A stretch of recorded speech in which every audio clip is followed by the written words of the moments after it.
One of the first big transfers we made in this Crystal Palace project was signing Ruben Neves. We needed someone to anchor our midfield, someone with experience, leadership, and a touch of class. Ruben Neves ticked every box. He'd already proven himself in the Premier League with Wolves, but pulling him away from the Saudi League where he was earning millions was not easy. Because back then our project with Palace was just a dream. To convince him to sign, we made a compromise, a 100 million release clause. Now I didn't expect it to ever be triggered, but fast forward a few seasons, everything changed. We reached the Europa League final, won the Carabao Cup, and also qualified for the Champions League. And Ruben Neves? He's now grown to become one of the best midfielders in the Premier League. But it wasn't just him. We built an incredible team around him. Players like Nico Williams, Morgan Rogers. But just when it felt like we were building something special, Real Madrid came knocking. It's deadline day and they paid the 100 million release clause in full. Just like that, the heart of our midfield, Ruben Neves,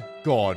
I actually can't believe he's gone, man. Neves was even our captain for a few games and he's betrayed us like this on deadline day. To be honest, can I blame him? You cannot say no when Real Madrid come calling. But this is actually frustrating because this season we were building a team to try and win the Premier League. But now that we've lost the player that controlled the tempo of our team, it's kind of put question marks on our entire project. In fact, now I'm worried about players like Morgan Rogers as well as Nico Williams. There's no guarantee that if a Barcelona or a Bayern Munich come in for these players, we'll be able to keep them because now they're going to just accept on the first opportunity they get. Of course, players like Mateta, Raksaki, they're going to be super loyal to the club. We know that. I was not expecting it to be Ruben Neves. We've now got 8 hours left on deadline day. Thankfully, a big chunk of money as well, 106 million. Most of it came from that release clause being broken. This honestly still hurts, man, seeing Ruben Neves in a Real Madrid shirt. How did we let this happen? But you know what? We can't be too hung up about it. We've got a job to do. This season, we're building a team to win the Premier League. Don't forget, we've got Champions League action as well. We got to replace him within the next 8 hours. And since we're short of time, I think we need to be looking for a player in the Premier League with that experience. Someone like Elliot Anderson. He's English as well. But I kind of do want a more complete midfielder. Someone who can even go forward. Because we've got Adam Wharton already, who's more of that defensive player. I like João Gomez a lot, man. Those stats look really balanced, but is he good enough? I mean, Ruben Neves was from Wolves as well initially. He'd also be a pretty cheap signing and we'd have money left to maybe use in January. Okay, wait, I think I found a better option. Andre Santos, playing for Bournemouth currently. The valuation seems fine as well, 59 million. Look at some of his stats. The passing are his key attributes. That's kind of what we want. But he's also got decent defending and physical. I mean, considering the kind of player we're looking to replace in Ruben Neves, I think Andre Santos might just be the guy. We need to pull this transfer off, boys. With only 8 hours to go, I can't afford to mess this up. I'm going to straight away start with a 70 million pound offer. And they're willing to get the deal done at 74. Bro, this might be it. I think I'm going to stick with 70 to try and get a bit of a cheeky discount. And it's actually worked. And just like that, we've got Andre Santos joining Crystal Palace. He's got big shoes to fill, man. Ruben Neves is not going to be an easy player to replace. And just like that, the transfer window has been shut. Honestly, I don't know how to feel about this window. Because yeah, we did great by bringing in Reece James. Of course, the superstar signing Nico Williams, the signing the board wanted us to make. But we also lost out on players like Munoz, Abde, players who were the heartbeat of this team. And especially Ruben Neves. Not gonna lie, I am a bit worried. Is this new looking Palace team gonna be good enough to compete for the Premier League as well as the Champions League? We're now heading straight into some Premier League action and you can already feel it on the faces of the players. The dressing room is not stable. I mean, we've just witnessed one of the key cogs of our team leave. But hey, we can't let it distract us on the pitch. We've got way too much quality. And if we want to try and win the Premier League, we're gonna have to win these kind of games. We're gonna need Andre Santos, man, to instantly slot in and do what Ruben Neves did. It's not gonna be easy for him. But I know he's got the quality. Talking about quality, so does this man Raksaki as he looks for Nico Williams, but lost the ball there. Oh, could be a chance for our opponents. Big Dean Henderson making a save. Bro, 20 minutes in and this game has been everything Wolves. They are just carving us open and off the crossbar. Adam Wharton is trying to take charge in these situations. Looks for Saki and now Mateta. Morgan Rogers is through. That's brilliant football and he's put it wide. How, Morgan? Nah, man, there's no excuses for that. That is just a stinky miss. No, we've been opened up and Dean Henderson, man. Where would we be without this guy? Okay, we now need our big 130 million signing, Nico Williams, to deliver. This is his chance, and he's using all his space. Come on, Nico. That's what we want to see from you. Tries to cut it back inside, and Nico Williams doing what he does best. It's still mad to me that we've got him in a Palace shirt. Morgan Rogers looking for Mateta. No, come on. He needs to be finishing those. We're still pushing forward with Nico Williams, who now looks for Morgan Rogers. Rogers is broken through, and that's a calm, collected finish. The two superstars we've got, they're the ones that are unfazed with Ruben Neves' departure. I guess the good thing is, although the morale is low in the dressing room, we're still getting the results. And oh man, it's now time for Champions League action. Bro, we've honestly worked so hard to become a Champions League club. But yeah, when I do look at my board objectives, it does scare me. I mean, our goal is to make it to the Champions League semi-finals. That just seems completely outlandish. To be fair, the board did back us with crazy money. We made crazy signings. But I don't know if just that's going to be enough to, of course, make it to the semis. For now, of course, we're starting in the group stages. You know what? I think I'm going to play the likes of Barlow for this game, as well as Wheatley. Don't forget, we've got an objective to give 30 appearances to our Youth Academy players. And I think against a side like Apoel, Barlow and Wheatley should be just fine. Now, this isn't me underestimating Apoel. They're a Champions League club, I know. But I just believe Barlow and Wheatley have got what it takes. But oh boy, first Champions League game for, of course, Crystal Palace here. Raksaki looking to open up some space. Almost scoring. I gotta remember to use his finesse shot plus more. He's, of course, got that for being last season's player of the season.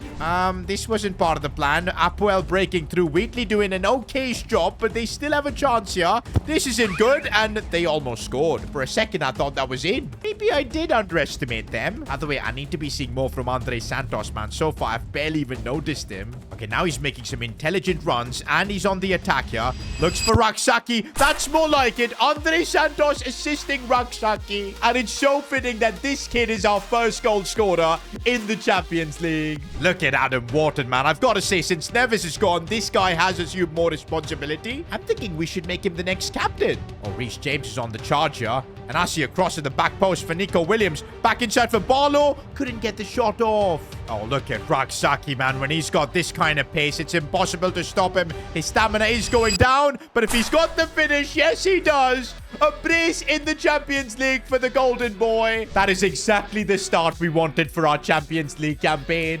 Okay, we've now got a Carabao Cup game against Man United. Can't believe we're drawing them in such an early round. But I'll be honest, boys, look at our board objectives. It's clear from the board that they want us to focus on only the Premier League and the Champions League. So yes, I'm going to use the cup competitions to completely rotate our squad. I think this is the way. Also, it's a good way to get more games for Barlow and Wheatley. And you never know, we might go through, and no, we don't. There's our Carabao Cup run over. It does feel good to be second in the Champions League right now. I know, only a game played. Look at the company we've got, boys. Juventus, Barca. But we do have our first big test in the Champions League next. Crystal Palace take on PSG at the Parc des Princes. I mean, this is literally the kind of European nights we were dreaming of. And also, don't forget in our board objectives, they want us to win 4 games in such European clashes. I mean, I don't know how we're going to beat PSG, but let's give it our all. If our goal is to make it to the semi-finals, we need to get results against teams like PSG. Maybe not beating them, but a draw? I think, yeah, we've got the talent for that. But this is PSG, man. We know how ruthless they can be. Lacroix did a good job there against Kvicha. Oh, but Kvicha's through again. Dean Henderson charging forward. But no, that's PSG for you. Do you know what? These are the kind of games where we're missing Ruben Neves. His ability to control that midfield was unmatched. Although Andre Santos, he's trying to do whatever he can. Oh, PSG though, through again. Dean Henderson, is he going to get chipped? Please get back.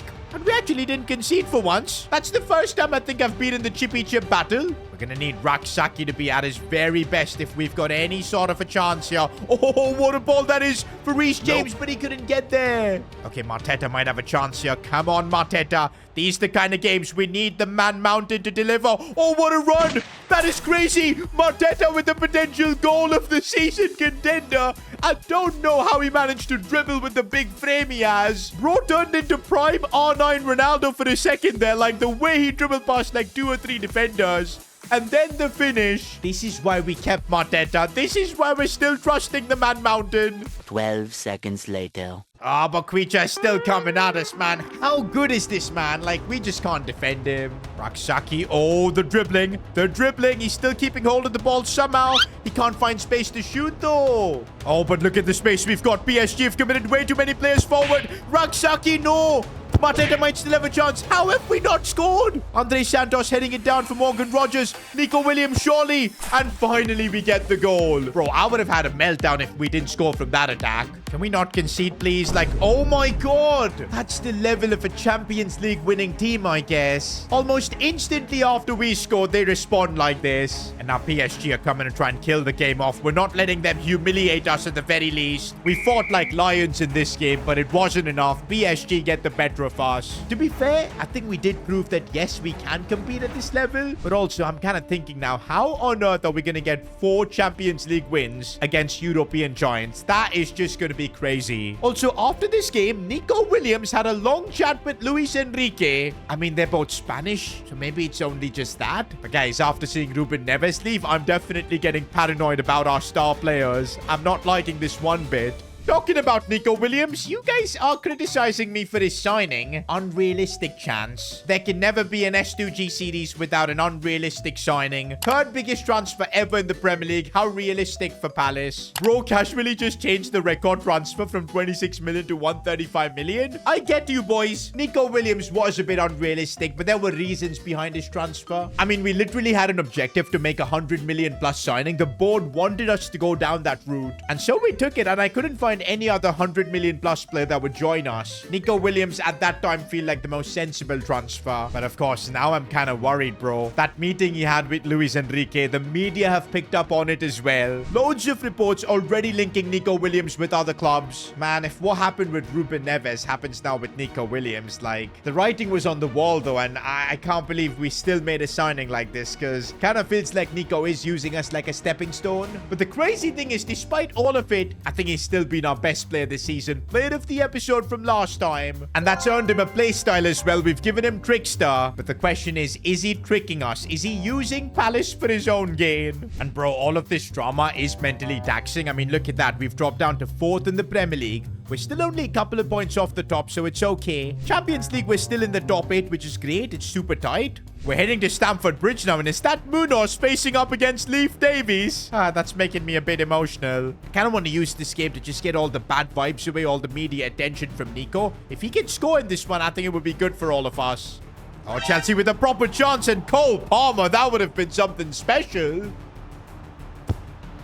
Oh, Lacroix just saved us a goal there. But you know what? We're in the second half and we're yet to create a proper chance, man. I feel like this season, although our team on paper is definitely better than last season, but just feels like everybody's not right in their senses. We're kind of relying just mostly on individual quality players like Raksaki as he pulls off something special like that. This is exactly what we're relying on this season. I'm being shameless, boys. Chelsea have a free kick. We're putting a man on the wall and that saved us there. Oh, Cole Palmer looks for Ndaia, and oh, we've been completely done. What on earth have Chelsea done there? I really don't know how we got the win here. We were super lucky and just a bit of individual brilliance carrying us through. Okay, we've got Spurs next in the Premier League. Oh, and wow, the player whose dedication we've been questioning has picked up a knock. Nico Williams has got a sprained ankle and he'll be out for like 12 days. That's not too bad. We're gonna have to face Spurs without him. I guess Rashford can do the job, and also for this game I want Barlow to play. Why not give Wheatley some game time as well? I know it's a bit risky to have our youngsters play such a big game, but I know they've got the talent. And this is why we're starting Wheatley, bro. He is actually so good. And now we can use Marcus Rashford's space to attack. He's gone through. He's getting a massive chance to shine. And he's not making it count. Oh, Leif Davies is completely broken through. Squaring it for Barlow. Right place, right time. That's what I'm telling you. You can always trust our academy players. They give their 100% for the team. I don't even have to worry about offers coming in for them, because their hearts bleed Crystal Palace. No. We could see a goal from Spurs. Oh my days, Dean Henderson. A triple save, but no, he couldn't make the final one. You know what? I can't even blame Big Dean Henderson for that. He did phenomenally. It was our fault. Okay, we've now got a free kick to try and get our lead back. Who's the best free kick taker right now at the club? I think it's Reece James. I know he can strike them well. Let's give it a go, Reece. Come on.